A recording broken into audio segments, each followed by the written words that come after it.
One thing that really stood out in this was the way we fought. We all know what happened, that unfortunate incident of Pahalgam, where so many people were killed. The nation had to respond. The red dots that you see on the map were the 7 targets that were very close to the border and LC, and they were to be taken on by Army with their integral weapons. And those 2 blue dots, we've drawn them a little bigger. They were the 2 main headquarter buildings, that is Bahawalpur and Muridke, headquarter complexes, not buildings, that were to be taken on by Indian Air Force. So we decided to go with long-range weapons to keep ourselves safe from their air defenses, but at the same time, accurate weapons to get the targets while not causing any other damage to the areas around. So here you can see the damage, which is of course not coming out very clear in this, but other pictures. Here these 2 buildings, you can see the damage much clearly. We talked about Operation Sindoor. I thought today that also, I saw that Sindoor topic had come when they were settling down the slides. So you know what I'm going to talk about. When just now there was somebody said that a lot of good work done and my name was being taken. I get a feeling as if I am that non-playing captain whose team does very well, but the accolades go to that captain. So I wish I was in the cockpit doing something actual, but I fought this war from an air-conditioned ops room or air-conditioned office. But yes, that is how life is. And I'll say I can't praise my team. I can't get words to praise them. They have done exceptionally well. And, I'm very, very proud of my team, the entire Indian Air Force. And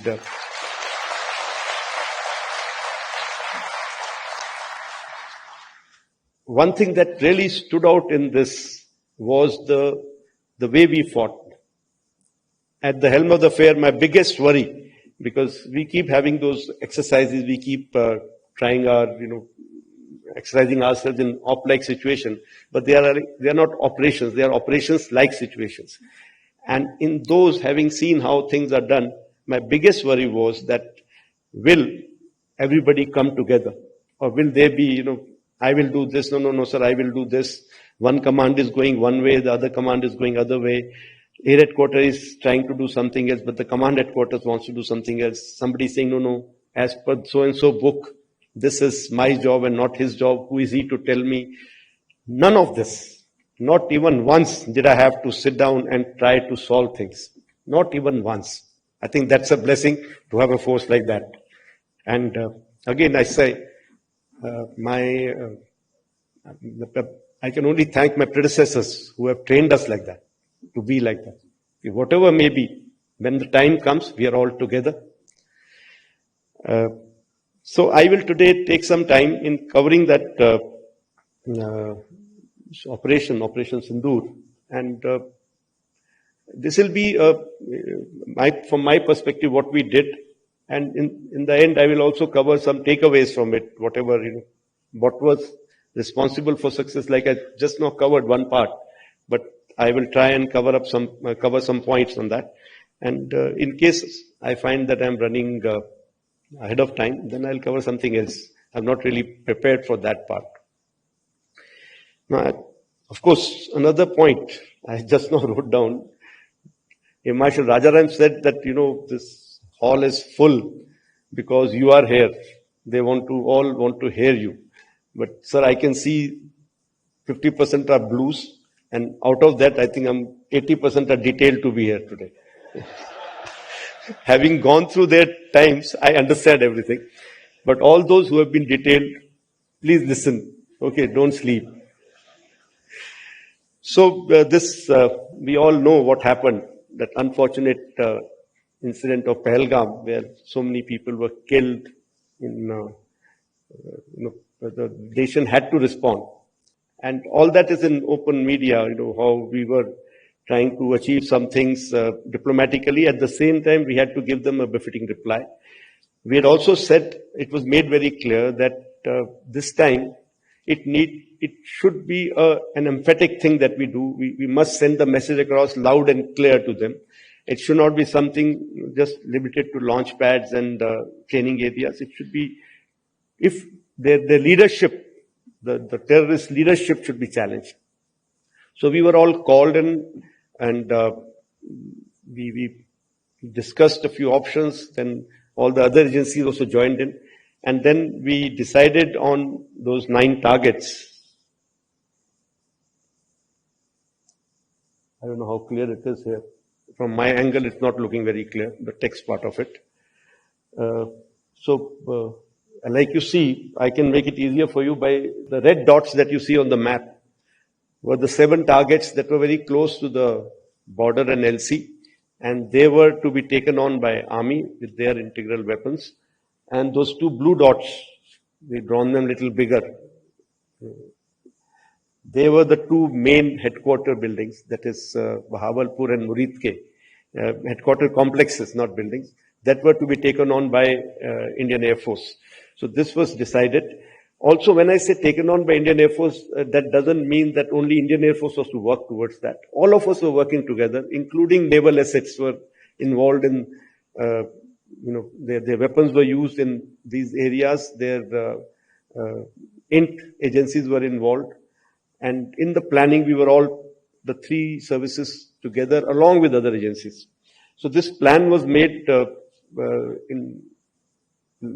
discussed.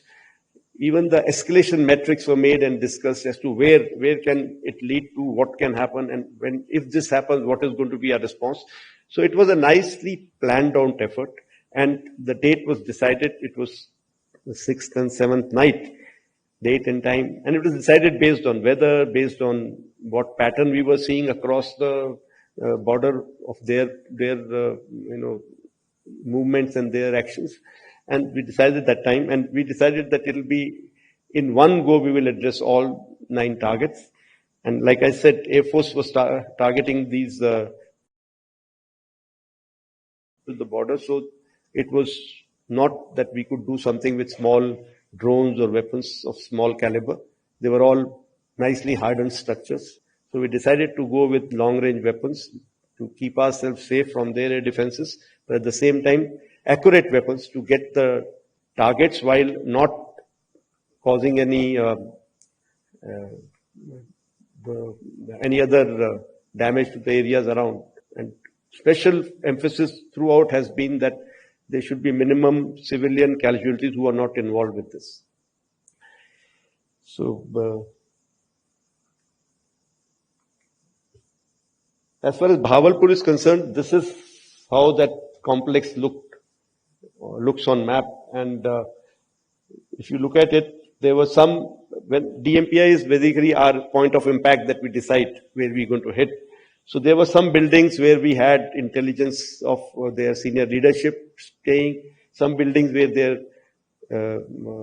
other people stay, and of course the main Marcus building where the congregations used to take place and all the training used to take place. So these points were decided, and I show you some of the pictures of what we achieved.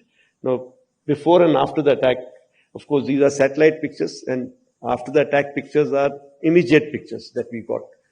Whereas before the attack pictures are which have been built over a period of time. So you will find there is a clarity issue, and there is a different satellite which is giving you.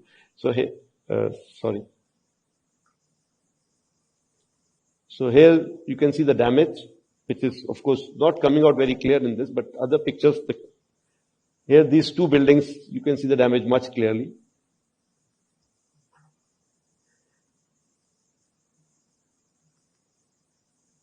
Again, another big set of buildings, and you see the damage that is coming out.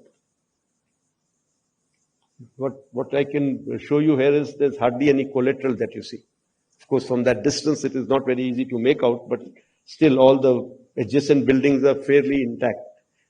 The buildings that were targeted were based on intelligence. And this is the main building of theirs, where the weapons have gone in. And it's badly damaged. Now, one thing which was good this time was that not only did we have these satellite pictures, we also had a lot of inputs from the locals media, which was giving us the inside pictures, because these were areas which were open to public kind of areas also. So there were a lot of people who were going in and out. So on the net, we could get pictures like this and videos like this. This is the same building that I just showed you. You look at the damage that has been caused inside. It's all on the open net available. So I've also picked up from there.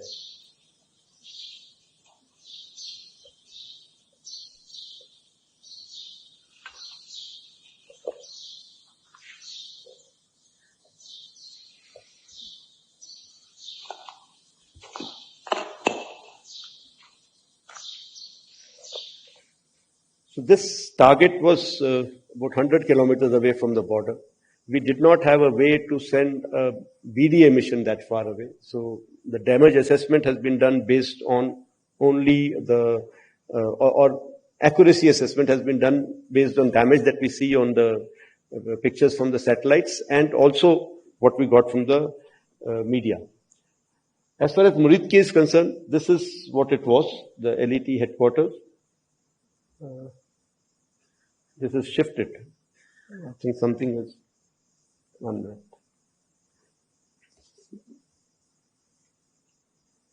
These are the two main, these circles should be here on this building and this building. And these two things, circles are in this area.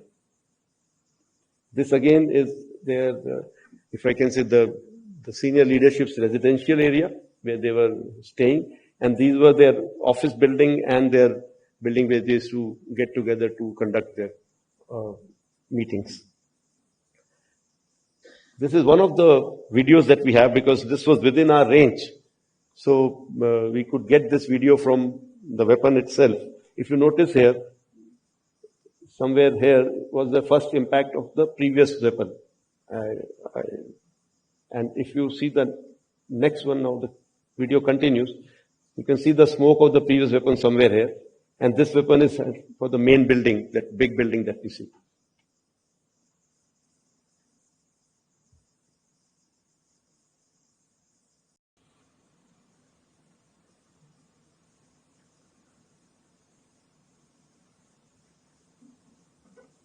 That was the point of impact.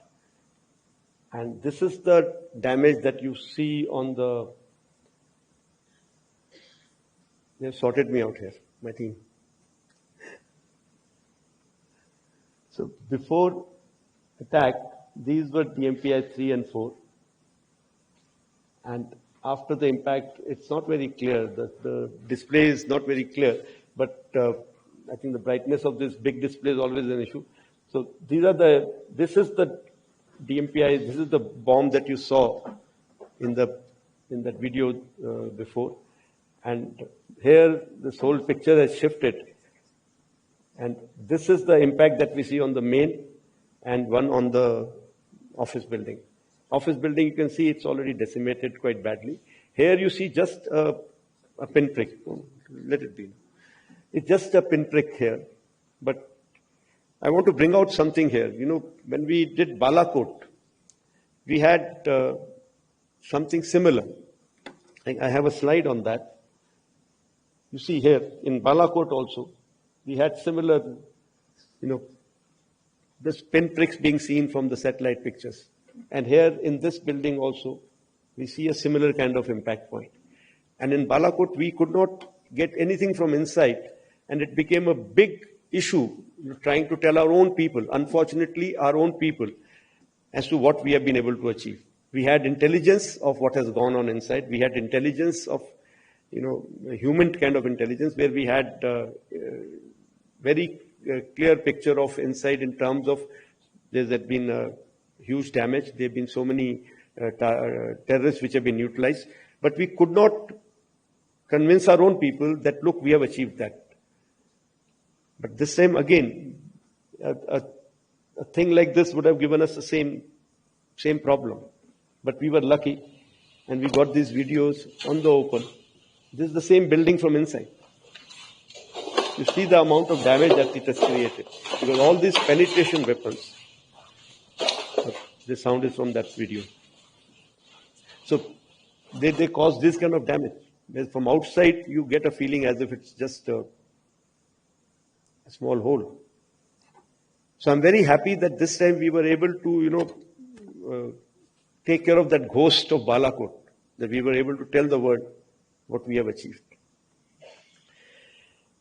Coming back to Sindoor, again, after this, what we did, we were able to, we were able to very clearly understand that we have achieved our objectives. Some similar damage was done all the other 7 targets of the army. We had the pictures very clear. We had the videos from here and there. We had our all intelligence reports. So when we were confident that we've been able to address what we wanted to address, a message was sent to their DGMO, through our DGMO, Director General Military Operations, that we don't mean to have anything to do with the military, in the sense our objective was only to strike the terrorist targets, to take the revenge of this, what they have done to us. And we have no military aspirations, no intent to attack any military targets. So we can call it off here. But they, unfortunately, did not agree. They said, no, we will take a call. आपने हमें मारा है, अब हम मारेंगे, फिर देखेंगे, फिर बात करेंगे. These are the kind of words they spoke. So we continued to be cautious. We knew they will do something. So that 7th, 8th night, if I can call it, 8th, 9th night, those 2 nights we had a lot of loiter munitions, drones, small scale weapons, some drones which were basically to saturate our systems at many of our airfields and many of the army installations that were spotted. Of course, that created a little bit of panic in the public around. The public around started spotting even low Earth orbit satellites and reporting them as drones. So the number of drones multiplied. Just imagine if there's a LEO satellite, let's say 4 or 5 of them, which are being spotted in one part of the city. For them, it will appear it is towards the east, and that chap reports, I see 4 towards my east, or very close to me towards this direction, or right over me, or something like that. And same thing is reported by 5 more people in the same city, from different corners, because it's like everybody reporting, I've got 1 sun in my area. And we keep adding and say, oh, there are so many suns over there today. So that is what happened that night, those 2 nights. So a lot of reports that we got were even these reports, and it was becoming very difficult to filter out. But our local commanders did exceptionally well. They were able to take charge of the situation, and many of the actual ones were neutralized using our own anti-drone systems, using our own anti-aircraft guns were used to neutralize some of those drones which came over us. And what happened was many of them were not weaponized, because when we realized that they were actually, either they were doing some kind of survey, or they wanted to saturate our system so that we can open our air defenses, open up our radars, and they can get some lint from us. There were few of them which were weaponized, and our anti-drone systems really worked very well, and we were able to get rid of, we were able to survive those attacks without a single damage to our any of the installations. And in response, we also sent our loiter munitions to some of their radar targets or SAGW targets which were close to our bases, close to our border. And we did achieve some success in that. Some of them, of course, were sending videos back to us so we could get that, the result immediately. Some of them, of course, we had to wait for our satellite imagery to come in. So we did achieve some success in that, and we kept ourselves very calibrated. We did not want to escalate unnecessarily, because for us, the immediate, the Operation Sindoor, the objectives were to take care of terrorist camps and terrorist infrastructure, and that was taken care of. So here is one of the videos that we have of a radar being attacked by one of our loiter munitions. This is the control cabin, which is the which has been attacked. I've cut it short a bit because after this it goes into where the system can be seen, which system we are operating, which I want to not give out in open. Some of the pictures of other radars, Arifwala, here after the radar attack, you can see there are soot marks here. Again, not very clear to a layman, but the specialists, when they analyze these pictures, they tell us what exactly the damage has been, and it can be blown up in our own system. Similarly, Chunia radar, there's another radar head which has been burnt.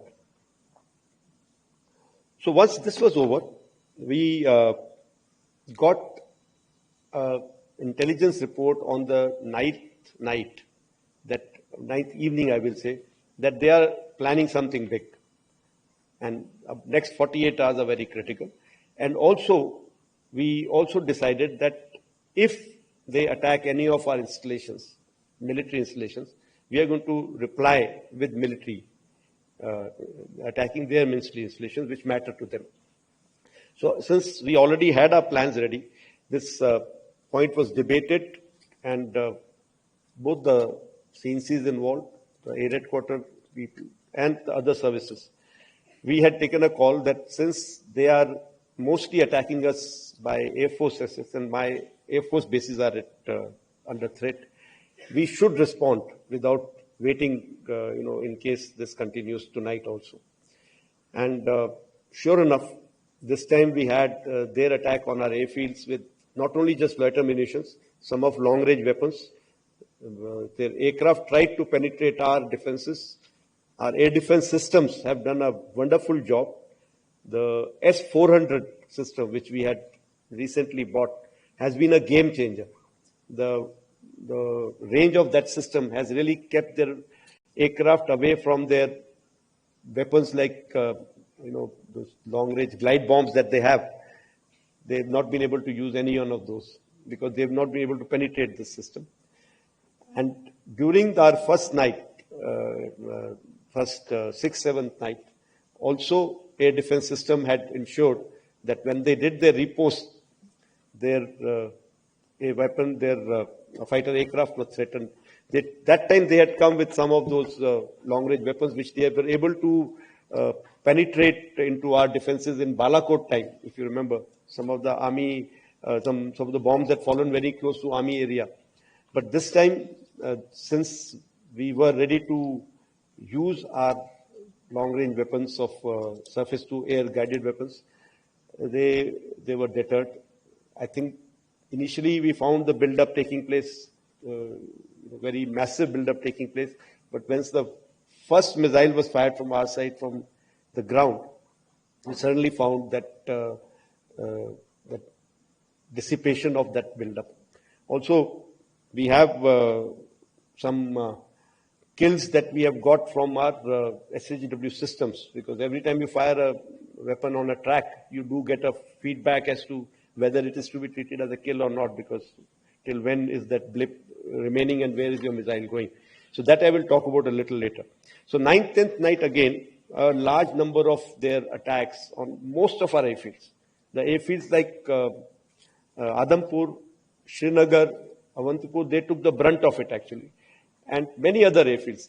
From north to south, they tried to penetrate various classes of drones, including weaponized. We were able to neutralize most of their weapons by either countermeasures, some of them by using our air-to-air guns, as well as SHGWs. Systems like Akash and all have taken down many of their loiter munitions which have come in, the weaponized ones. None of their aircraft could come anywhere near the boundaries of Akash and even MR-SAM. All their aircraft were taken on by LR-SAM because they were trying to stay away, but still they were within our ranges at times, and that is the opportunity targets that we got. As far as our offensive was concerned, so that night we held no hold bar, we didn't have any hold bar, and we decided that we will go attack at Pan front, we will stretch his resources, and the idea was once again not to attack one particular airfield and decimate that airfield, attack idea was to give him that feeling or give him that indication that, look, we can attack you deep inside at will wherever we want to. So some of the places that were attacked, like this is a command and control center at their Noor Khan base. This is the after attack, and this is before attack. Rahim Yar Khan base. This is based on specific intelligence. We had taken a call that here we have to attack the airfield. So the airfield was attacked, and their building, the main building where their planning goes on, which is also used as a civil terminal building also at times. As far as Sukur airfield is concerned, we attacked their UAV hangar and a radar site. You have the visuals available here. This is the hangar which has been flattened, and this is the radar site which is before and after. Bulari, again, an AEWC hangar was attacked. And here we have a very clear hint that there was an aircraft inside when this attack took place. Sargodha. We've grown up in our Air Force, dreaming about days like this. Someday we'll get a chance to go there. And so it just so happens that I got my chance just before I retired. So we attacked the airfield there because we had very hard hit on F-16s taking off from there, and the ones who were attacking us in Srinagar as well as in Adampur. So we took on the airfield there. Again, intentionally not taken on certain other installations in this airfield because of some kind of calculation by us that may lead to unnecessary escalation. And this is the last slide I have on this. That is Shahbaz, their Jacobabad airfield, one of them, again, a major airfield that was attacked. And here there's an F-16 hangar, which you can see here. And here this is the photograph again from open source, from one of their earlier pictures of the same hangar. And here that hangar, which is one half of the hangar is gone. And I'm sure there were some aircraft inside which have got damaged there. So if I can just sum it up, what we were able to get there at least 2 command and control centers in like Murid and Chaklala that I've shown you one of the pictures. At least 6 radars, some of them big, some of them. That is Shahbaz, their Jacobabad airfield, one of them again, a major airfield that was attacked. And here there's an F-16 hangar, which you can see here. And here this is the photograph again from open source, from one of their earlier pictures of the same hangar. And here that hangar, which is one half of the hangar is gone. And I'm sure there were some aircraft inside which have got damaged there. So if I can just sum it up, what we were able to get there at least 2 command and control centers in like Murid and Chaklala that I've shown you one of the pictures. At least 6 radars, some of them big, some of them small. 2 SAGW system, that is in Lahore and Okara. Then, of course, runway at Sargodha and Rahim Yar Khan.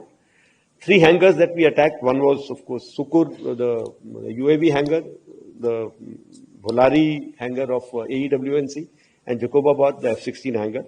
And we have indication of at least 1 AEWNC in that AEWC hangar, and a few F-16s which were under maintenance there. Apart from these, the SAGW systems, mostly from, I'm talking about fighter aircraft are from S-400. We have at least 5 fighters confirmed kills and 1 large aircraft, which could be either an Elint aircraft or an AEWNC aircraft, which was taken on at a distance of about 300 kilometers. This is the actually largest ever recorded surface-to-air kill that we can talk about. And if I can say, what were the reasons for success? One, which I can think of, is but there was political will. I'm being very, very candid here, very open here, because I hear various versions of it. I think if I tell you something, people will have to believe, because I was there listening to everybody, attending every meeting. There was very clear political will, very clear directions which were given to us, and there were no kind of restrictions which were put on it. Many people have spoken somewhere. Unfortunately, everybody is speaking about it. कि कुछ ना कुछ मैं बोल दूंगा इस बारे में. So there have been talks about, was there any restriction? Were you kept constrained? If there were any constraints, they were self-made. We, the forces, decided what will be our rules of engagement. We, the forces, decided what will be the escalation ladder that we want to ride on. We decided how we want to control the escalation. So I want to make it very clear. There were no, I repeat, no restrictions on us. Full freedom was given to us to plan and execute. I must say that, that our attacks have been calibrated because we wanted to be mature about it. A little bit on that I'll come to later. There was synchronization between forces. All four of us, CDS, the three chiefs. I must say here that the post of CDS has made a difference there. He was there always to get us together, discuss things out, iron things out. Wherever required, we all used to go to the senior leadership and discuss things out. NSA played a very, very big role, in getting all the other agencies and forces together. So there were so many meetings conducted, and whenever there was any doubt as to what next step. And most of the things that we did was before this event started, the Operation Sindoor started, because we wanted to threadbare discuss what are the eventualities, what are the possible outcomes, what should be our reaction, how we should react. So when the operations were going on, it was just on telephone, some calls telling them what we are doing. There were not much of discussion going on. Should we do this now? What do we do now? What do I do? No. I had the full freedom. And like I said, the way Air Headquarter team and the command headquarters, the way we worked together, it was actually a dream come true.